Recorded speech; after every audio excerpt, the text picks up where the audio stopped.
Hello विद्यार्थी मित्रांनो, तुमच्यासाठी MA सेकंड इयरच्या मुलांसाठी काही MCQचे क्वेश्चन्स घेऊन आलेलो आहोत. पेपर आहे ट्रायबल सोसायटी म्हणजे आदिवासी समाज या पेपरचे काही क्वेश्चन्स घेऊन आलेलो आहोत तुमच्यासाठी.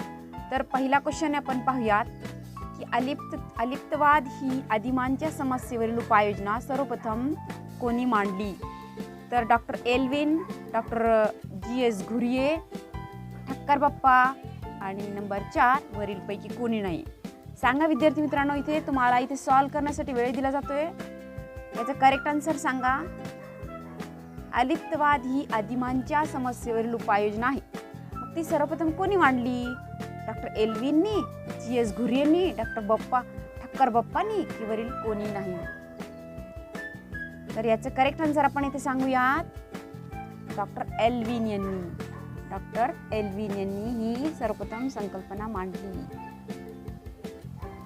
ओके, क्वेश्चन नंबर 2 पाहूया आपण. क्वेश्चन नंबर 2, तर विविधतेने नटलेली संस्कृती कायमस्वरूपी टिकावी म्हणून आदिवासी समाजाला प्रगत समाजापासून स्वतंत्रनी वेगळे ठेवून त्याची वैशिष्ट्यपूर्ण जीवन पद्धती टिकविली पाहिजे. त्याला काय म्हणतात किंवा त्याला डॅश असे म्हणतात? तर A बीट आहे अलिप्ततावाद, B सात्मीकरण, C वरील दोन्ही की D वरीलपैकी एकही नाही. सांगा विद्यार्थी मित्रांनो, इथे करेक्ट आन्सर सांगा. तुम्हाला सॉल्व करण्यासाठी इथे वेळ दिला जातोय.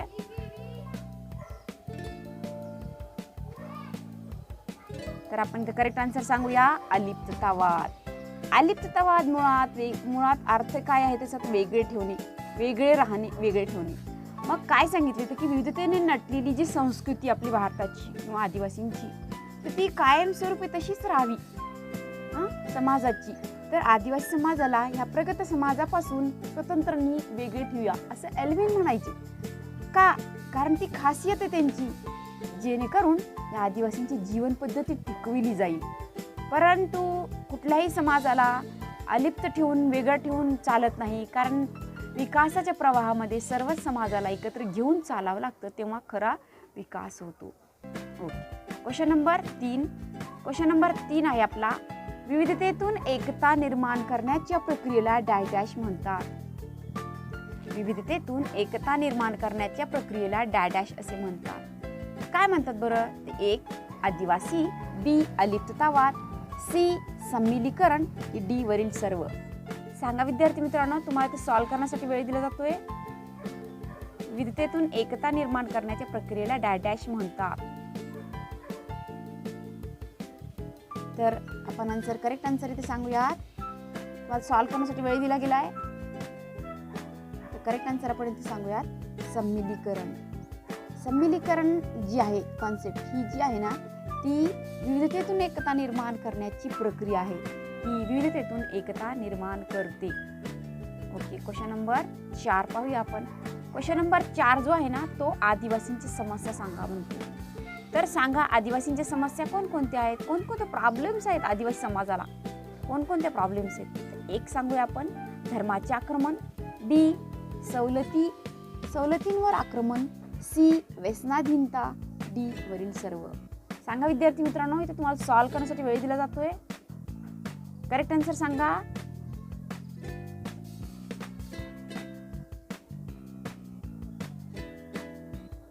तर आपण करेक्ट आन्सर इथे सांगूयात.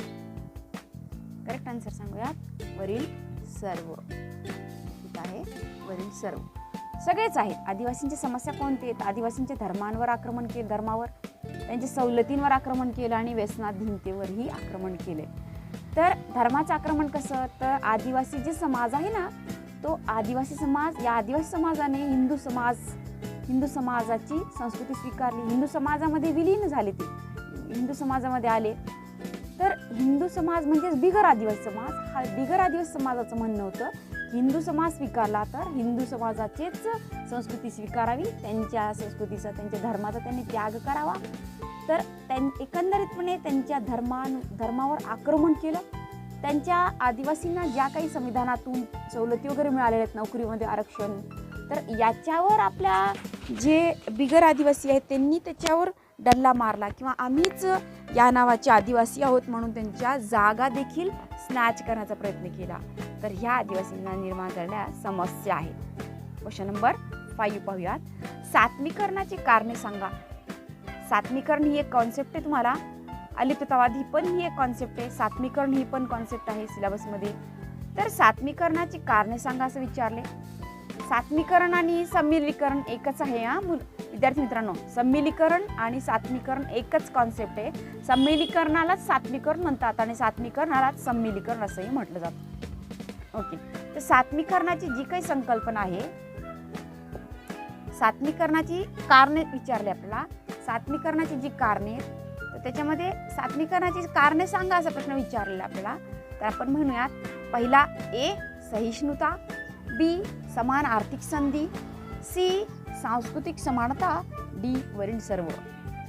सांगा विद्यार्थी मित्रांनो, तुम्हाला इथे सॉल्व्ह करण्यासाठी वेळ दिला जातोय. करेक्ट आन्सर सांगा. क्वेश्चन नंबर 5 सुरू आहे आपला.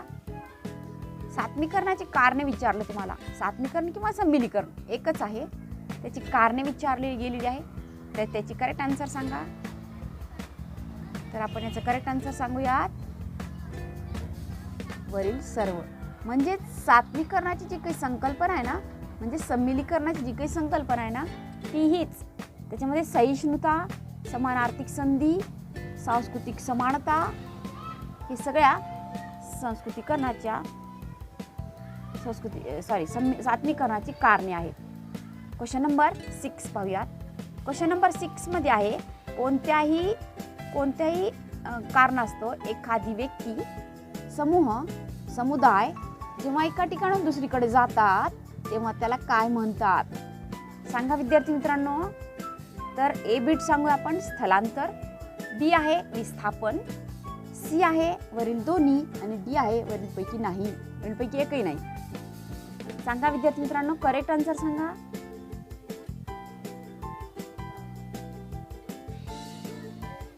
तर करेक्ट आन्सर आपण इथे सांगूयात, विस्थापन. विस्थापन हे करेक्ट आन्सर. विस्थापनाचा अर्थच हा आहे की कोणत्याही कारणास्तव एखादी व्यक्ती, समूह किंवा समुदाय जेव्हा एका ठिकाणाहून दुसरीकडे जातात तेव्हा त्याला काय म्हणतात? तर त्याला विस्थापन असं म्हटलं जातं. ओके, क्वेश्चन नंबर 7 आहे. क्वेश्चन नंबर 7 पाहूया आपण. तर क्वेश्चन नंबर 7 मध्ये सर हर्बर्ट रिजले काय म्हणतात बघा. सर हर्बर्ट रिजले असं म्हणतात की भारतीय प्रजातियों को डैश भागों में बांटा गया. ज्या भारतातल्या प्रजाती आहेत त्यांना किती भागामध्ये विभागले गेलेलं आहे. तो सर हर्बर्ट रिजले ने भारतीय प्रजातियों को कितने भागों में बांटा, यानी कि आपको आंकड़ा बताना है. तो 10, ए है 10, बी है 3, सी है 7 और डी है 5. बताइए विद्यार्थी मित्रांनो, बताइए करेक्ट आंसर इसका. थोड़ा सा मराठी लेते बीच में हिंदी आ गया, क्योंकि हिंदी क्वेश्चंस लिए हुए हिंदी बुक से, इसके लिए हिंदी बीच में आ गया. बताइए करेक्ट आंसर बताओ स्टूडेंट्स, करेक्ट आंसर बताइए. तो करेक्ट आंसर हम बताएंगे 7. प्रजाति यानी जनजाति, आदिवासियों की जनजाति ही ये बताया. हर्बर्ट रिजले भारतीय प्रजातियों को कितने भागों में बांटते हैं, कितने भागों में बांटा? तो बोले कुल 7 भागों में बांटा. ठीक है, अब क्वेश्चन नंबर 8 देखेंगे हम. क्वेश्चन नंबर 8 है कि हट्टन भी एक थिंकर ही है. हट्टन ने भारत की जनता को डैश प्रजातियों में विभाजित किया है. अब वापिस सवाल आ गया कि बाबा हट्टन ने कितनी जातियों में बांटा. हट्टन ने भारत की जनता को कितनी प्रजातियों में विभाजन किया है? तो बताइए 6, 7, 8 या 5. करेक्ट आंसर बताइए स्टूडेंट्स, विद्यार्थी मित्रांनो बताओ छात्रों, करेक्ट आंसर बताइए. तो हम बताएंगे करेक्ट आंसर 6 भागों में बांटा है इन्होंने. हट्टन ने भारत की जनता को 6 भागों में 6 प्रजातियों में बांटा है. ये हर्बर्ट रिजले या हट्टन ये आदिवासी थिंकर है, आदिवासी की इन्होंने स्टडी की है और ये बताते हैं इन्होंने अलग अलग प्रजातियों में इसका डिवाइडेड किया है और कितने भागों में डिवाइड किया है इसका भी जिक्र उन्होंने यहाँ पर अच्छे से किया है. क्वेश्चन नंबर 9 लेंगे हम. क्वेश्चन नंबर 9 में है कि मालाबार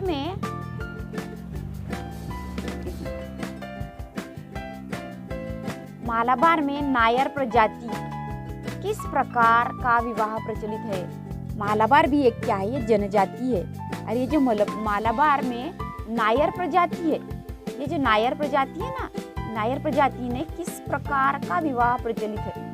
नायर प्रजाति किस प्रकार का मतलब किस किस्म का विवाह करते हैं ये लोग। एक विवाह, बी जो बताया है वो बी है अभ्रातृक बहुपति विवाह, अभ्रातृक बहुपति विवाह। सी बताया है भ्रातृक बहुपति विवाह, या डी इनमें से कोई नहीं। बताइए बताइए छात्रों, करेक्ट आंसर बताइए। छात्र मित्रों बताइए, आपको सॉल्व करने के लिए टाइम दिया जा रहा है।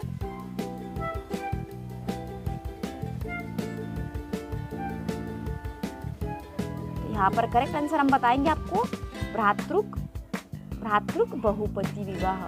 भ्रातृक बहुपति विवाह मतलब भाई भाई, बहुपति तो होते हैं यानी कि पति ज्यादा होते हैं लेकिन भाइयों में होते हैं, जैसे 2, 4, 5, जैसे इसकी थी ना, क्या कहते हैं, श्री कृष्ण की द्रौपदी की जैसी थी ना 5 पति, बिल्कुल उसी तरह।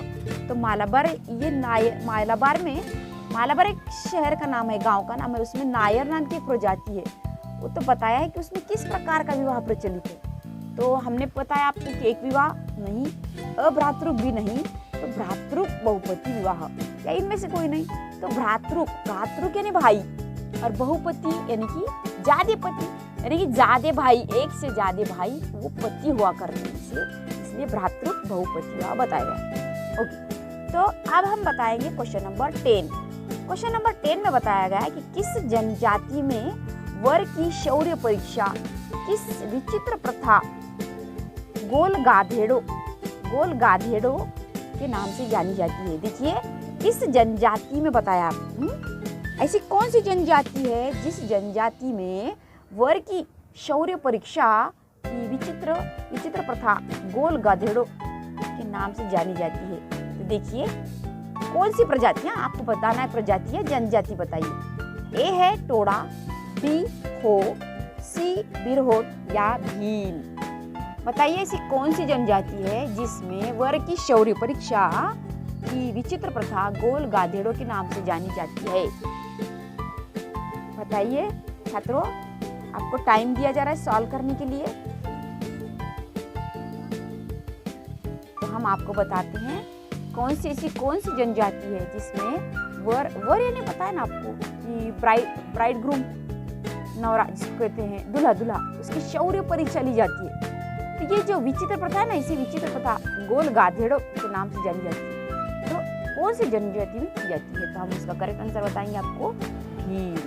ये भील एक जनजाति है जिस जनजाति में ये लोग क्या करते हैं, आदिवासी, जब वर और वधू की परीक्षा ली जाती है, उसमें वर और वधू होते हैं ना, तो वर की परीक्षा ली जाती है, एक शौर्य परीक्षा ली जाती है, उस विचित्र प्रथा को गोल गाधेड़ो के नाम से जाना जाता है। Okay, question number 11। Question number 11 में हम बताएंगे आपको कि आदिवासियों में कौन कौन सी जनजातियां पाई जाती है। तो आदिवासियों में बताइए छात्रों, कौन कौन सी जनजातियां पाई जाती है। तो आपको बताया गया टोड़ा, हो, कोरकू, टोड़ा, हो, कोरकू, भील, महादेव कुड़ी, या ऊपरी सभी। बताइए कौन सी है। आदिमों में कौन कौन सी जनजातियां पाई जाती है, जिनके नाम आपके सामने रखे हुए टोड़ा, हो, कोरकू, भील, महादेव कुड़ी और ऊपरी सभी। बताइए छात्रों, आपको टाइम दिया जाता है सॉल्व करने के लिए। करेक्ट आंसर बताइए।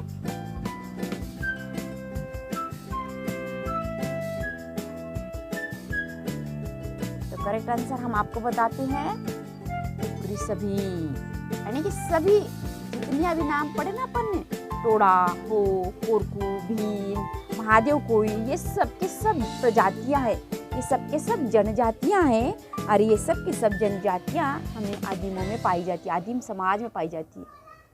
अब हम क्वेश्चन नंबर 12 देखेंगे। क्वेश्चन नंबर 12 में देखते टाइम हम बोलेंगे टोटमवाद। अब ये जो टोटमवाद की कॉन्सेप्ट है ना, टोटमवाद, इसको बोलते हैं टोटमिज्म भी बोलते, इंग्लिश में टोटमिज्म बोलते हैं। तो ये जो टोटमिज्म की कॉन्सेप्ट है ना, ये टोटमवाद की अवधारणा किसने बताई? टोटमवाद की अवधारणा जो है ना, ये किसने बताई? तो ए है मार्क्स, बी वेबर, सी पैरेटो या डी दुर्खीम। किसने टोटमवाद आदिवासियों का टोटमवाद की स्टडी की? किसने की इसकी स्टडी?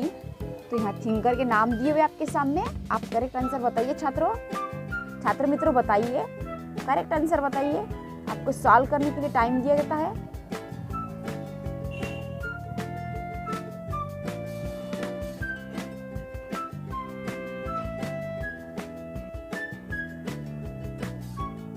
तो आपको हम आंसर बताते हैं, करेक्ट आंसर हम बताते हैं आपको दुर्खीम, एमिल दुर्खीम, जो अभी आपको स्टडी को है या अगले सेमेस्टर में। तो ये जो एमिल दुर्खीम है शायद अभी आप, तो ये एमिल दुर्खीम जो है ना, इसने टोटमवाद की कॉन्सेप्ट बताई। इस टोटमवाद में क्या बताता है वो?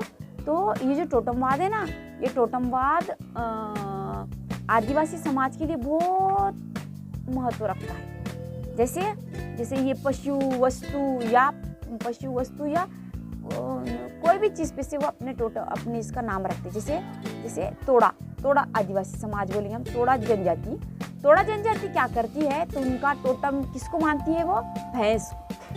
बफेलो आपको सबको मालूम, महिष आपको सबको पता है, महिष उसको हिंदी में बोलते भैंस, इंग्लिश में बोलते बफेलो। तो वो बफेलो जो होती है ना, वो उनका घर बार चलाती है, उनका पेट पालती है, उसके दूध से वो घर बार चलाते, दूध बेचकर, दूध खाकर, दूध की कुछ चीजें बना के बेचकर। तो ये जो भैंस होती है वो उनका सब कुछ होती है। इसलिए ये आदिम जनजाति उस भैंस को, ये टोड़ा जो जनजाति है ना, वो भैंस को टोटम मानती है। तो क्वेश्चन नंबर अगला देखेंगे हम। क्वेश्चन नंबर है 13। क्वेश्चन नंबर 13 पे बताया गया है कि पर संस्कृति ग्रहण। अब ये भी कॉन्सेप्ट आपको है, ये भी कॉन्सेप्ट आपको पढ़ने के लिए। पर संस्कृति ग्रहण है क्या? पहले हम क्वेश्चन पढ़ लेंगे, फिर इस पे एक्सप्लेनेशन करेंगे। तो छात्रों, पर संस्कृति ग्रहण एक डायडैश प्रक्रिया है। एक डायडैश प्रक्रिया है। क्या है भाई? पर संस्कृति ग्रहण एक डायडैश प्रक्रिया है। देखिए तो किस तरह की प्रक्रिया है? ए है संगठनकारी, बी असंगठनकारी, सी ऊपरी दोनों, डी दोनों भी नहीं। बताइए छात्र मित्रों, करेक्ट आंसर बताइए। कौन सा आंसर करेक्ट बैठेगा यहाँ पर? कौन सा आंसर करेक्ट लगेगा यहाँ पर? पर संस्कृति ग्रहण एक डायडैश प्रक्रिया है। बताइए करेक्ट आंसर संगठनकारी, असंगठनकारी या फिर ऊपरी दोनों या कोई भी नहीं। इसमें करेक्ट आंसर बताइए। आपको टाइम दिया था सॉल्व करने के लिए। पर संस्कृति ग्रहण एक डैश प्रक्रिया है। तो हम करेक्ट आंसर इसका बताएंगे आपको, संगठनकारी प्रक्रिया। संगठनकारी होती है ये, संगठनकारी मतलब पर संस्कृति ग्रहण, इस वर्ड में ही सब कुछ छुपा हुआ है। पर यानी आपको पता है, पर यानी दूसरों की संस्कृति, ग्रहण यानी दूसरों की संस्कृति अपनाना। पर संस्कृति ग्रहण अपनी संस्कृति होते हुए भी अपन दूसरों की संस्कृति ग्रहण करना, इसे कहते हैं पर संस्कृति ग्रहण। तो ये कैसी होती पर संस्कृति ग्रहण? संगठनकारी, संगठित वाली होती है वो, संगठन होता है उसका, ग्रुप बना के होती है वो, अलग नहीं होती वो। ओके, क्वेश्चन नंबर 14 लेंगे हम। अब क्वेश्चन नंबर 14 लेते समय बोलेंगे हम, जब एक संस्कृति को मानने वाले लोगों द्वारा कुछ सांस्कृतिक तत्वों के स्थान पर बहुत सारे सांस्कृतिक तत्व अपना लिए जाते हैं तो उसे डैश कहते हैं। देखिए छात्र मित्रों, जब एक संस्कृति को मानने वाले लोग, देखो जब एक संस्कृति को मानने वाले लोग होते हैं ना, उनके द्वारा कुछ सांस्कृतिक तत्वों के स्थान पर बहुत सारे सांस्कृतिक तत्व अपना लिए जाते हैं तो उसे डैश कहते हैं। तो हम आपको बताएंगे, ए बिट पर संस्कृति ग्रहण, बी सांस्कृतिकरण, सी ए और दो दोनों, डी जो है वो कोई भी नहीं। डी बता रहा है कि कोई भी नहीं है बोले। देखिए तो करेक्ट आंसर बताइए। आपको सॉल्व करने के लिए टाइम दिया था छात्रों, बताइए। क्वेश्चन नंबर 14 बताया गया आपको, तो हम आपको बताएंगे इसका करेक्ट आंसर पर संस्कृति ग्रहण। हमने अभी थोड़ी देर पहले आपको बताया पर संस्कृति ग्रहण क्या होता है। ये जो पर संस्कृति ग्रहण है ना, दूसरों की संस्कृति का ग्रहण करना। पर मीन्स दूसरों की। तो देखो यहाँ पर क्वेश्चन दिया हुआ है आपको कि जब एक संस्कृति को मानने वाले जो लोग होते हैं ना, एक संस्कृति को मानने वाले लोग होते हैं, वो लोग क्या करते हैं, कुछ सांस्कृतिक तत्वों के स्थान पर सारे सांस्कृतिक तत्व अपना ले लेते, सबका अपना लेना। जैसे आप बिगर आदिवासी समाज को नहीं, हिंदू समाज क्या कर रहा है, आदिवासी समाज की संस्कृति सीख रहा है, और आदिवासी समाज ने क्या किया, हिंदू समाज की संस्कृति अपना ली। ऐसे इसको बोलेंगे हम पर संस्कृति ग्रहण करना। ओके, तो अब हम अगला देखेंगे, क्वेश्चन नंबर 15। पर संस्कृति ग्रहण यह डैश प्रक्रिया है। अब ये कैसी प्रक्रिया है भाई, पर संस्कृति ग्रहण यह डैश डैश प्रक्रिया है। ए बताया आपको एक तरफी, बी है दो तरफी, सी है ऊपरी दोनों, डी है दोनों ही नहीं। ये क्या भानगढ़ है, देखिए तो सॉल्व करिए छात्रों, आपको आंसर देना है, आपको टाइम दिया था आंसर देने के लिए। बताइए इसका करेक्ट आंसर। पर संस्कृति ग्रहण यह डैश प्रक्रिया है, एक तरफी, दो तरफी, ऊपरी दोनों या दोनों में नहीं।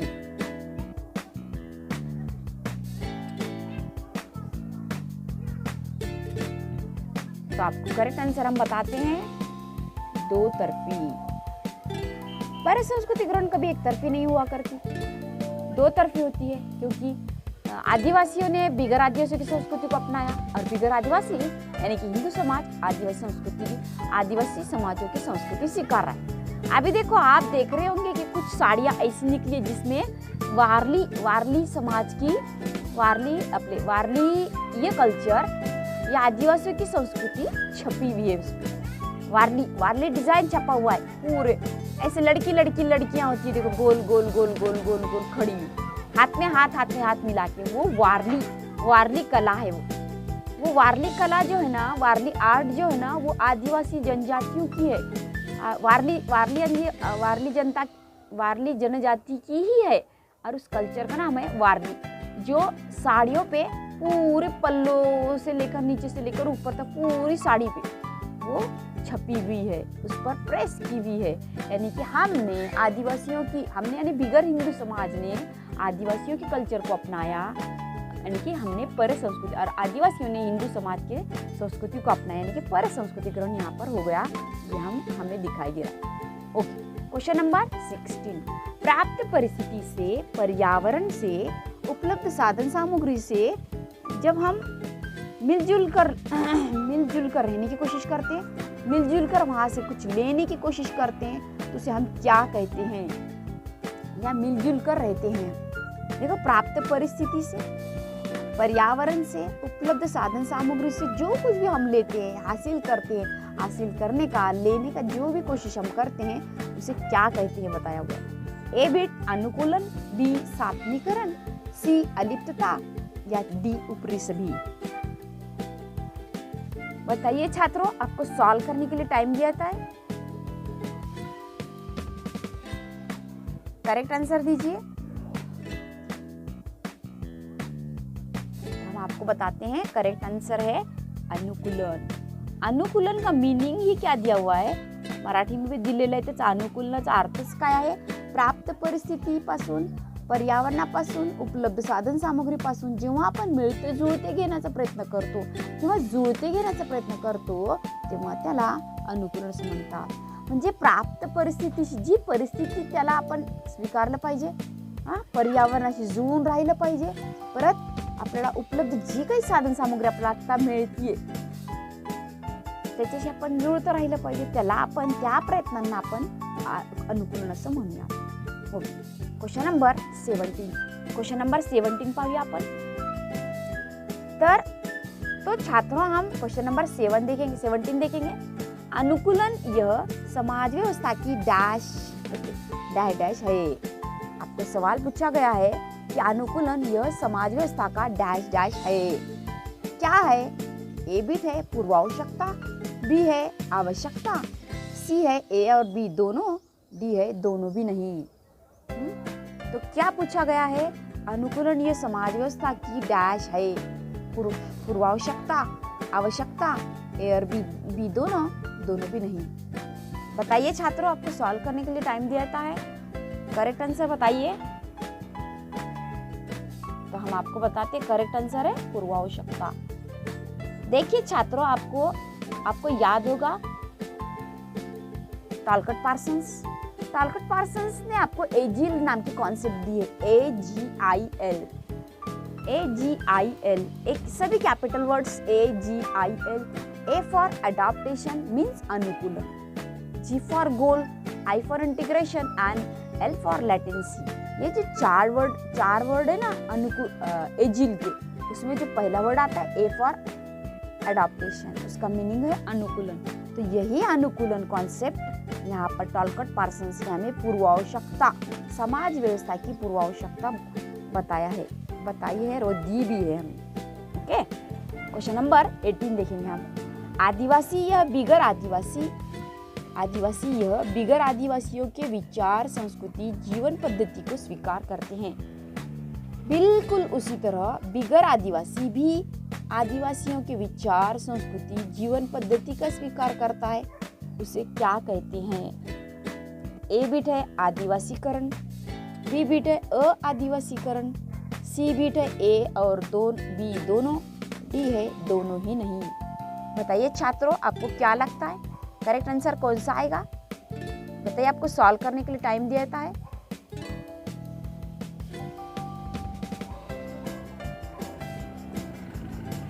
तो आपको बताया जाता है इसका करेक्ट आंसर, हम बताएंगे आपको आदिवासीकरण। क्या होता है ये आदिवासीकरण? आपको नहीं पता, ये आपके लिए पेपर न्यू है, तो हम आपको बता देते हैं। आदिवासीकरण का मतलब क्या होता है पता है? आदिवासीकरण यानी आदिवासी, ये जो होता है ना, बिगर आदिवासी। अब देखो, आदिवासी आपके सामने खड़ा हुआ है सपोज, और हम लोग कौन है? बिगर आदिवासी। जब बिगर आदिवासी यह क्या करता है, हमारी हम जो बिगर आदिवासी है ना, हमारी विचार पद्धति लेता है। हम कैसे सोचते हैं वो हमारी विचार पद्धति लेता है, यानी कि सीखता है। हमारी संस्कृति सीख रहा है, हमारी जीवन पद्धति सीख रहा है। हम कैसा रहते, खाते पीते, कैसा रहते, हमारे रहन सहन क्या है, ये वो अपना रहा, ये वो ले रहा है। कौन? आदिवासी। अब हम क्या कर रहे हैं? हम बिगर आदिवासी है। हम क्या कर रहे हैं? हम आदिवासियों की जीवन पद्धति, उनकी सोच, उनकी विचार, उनकी जीवन पद्धति, उनकी कल्चर, इन सारी चीज़ों की उनकी सारी चीज़ें हम अपना रहे हैं। इसके लिए उसे क्या कहा जाता है? आदिवासीकरण। आदिवासियों का करण हो चुका, यहाँ पर आदिवासीकरण हो चुका। और ये आदिवासीकरण यहाँ पर हमें इस तरह से दिखाई देता है। म्हणजेच आपण मराठीत काय सांगूया, एक आदिवासी समाज आहे, तो बिगर आदिवासी समाज अर्थात हिंदू समाज म्हणजेच बिगर आदिवासी समाजाची विचार पद्धती, संस्कृती, जीवन पद्धतींचा स्वीकार करत आहे। तर याच्या बिलकुल उलट जर आपण पाहिलं तर बिगर आदिवासी म्हणजेच हिंदू समाज हा आदिवासी संस्कृती, आदिवासी समाजाची संस्कृती, विचार पद्धती आणि जीवन पद्धती शिकू लागलेला आहे, अर्थात त्याचा स्वीकार करू लागलेला आहे। यालाच काय म्हटले? आदिवासीकरण। छात्र विद्यार्थी मित्रांनो, ही जरा कॉन्सेप्ट 18वा क्वेश्चनची कॉन्सेप्ट पाठ करून ठेवा। खूप सोपी पण आहे, थोडी समजून घेऊन लक्षात ठेवा। पाठांतर करायला पण फार सोपी आहे। इथे तुम्हाला हा जो पेपर आहे आदिवासीचा, त्याचे 18 क्वेश्चन दिलेले आहेत। अजून घेऊयात आपण अर्धे राहिलेले। इथे तुम्हाला हा व्हिडिओ आवडला तर लाईक, कमेंट, शेअर आणि सबस्क्राईब करायला विसरू नका। Thank you so much.